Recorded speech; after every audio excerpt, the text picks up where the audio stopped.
There's a quiet moment that comes before every big decision. That still voice that whispers, "Hold back." Not from fear, but from wisdom. Too often we ignore that whisper. We offer full access to people who've only shown half support. We invite spectators to sit front row in a story they were never meant to be part of. Sometimes people don't clap because they can't. Not because what you're doing isn't powerful, but because it reminds them of the work they've avoided. Your growth triggers their stagnation. Your authenticity threatens their mask. So they smile, but it's thin. They give advice, but it's laced with ego. They say they support you until your light shines too bright. That's when the shift happens. Suddenly, the supporter turns critic. The encouragement turns condescending. And what once felt like friendship starts to feel like quiet sabotage. This is where wisdom speaks up again. You don't owe access to everyone. You don't have to share your sacred plans with people who haven't earned the right to witness them. Not everyone deserves front row seats to your becoming.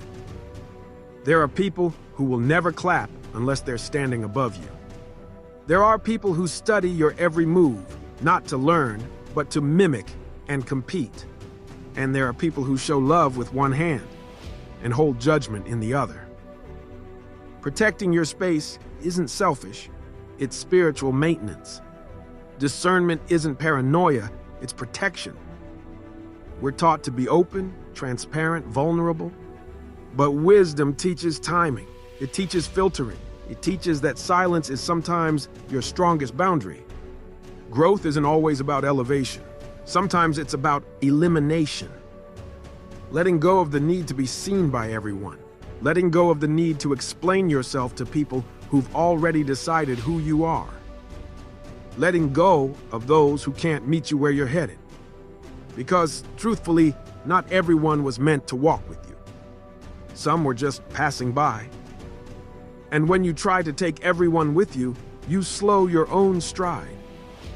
The journey requires solitude at times, reflection, discipline, and above all, clarity. Clarity on who belongs, clarity on what aligns, clarity on when to speak and when to move in silence. So if your spirit ever whispers, "Keep this one to yourself," honor it.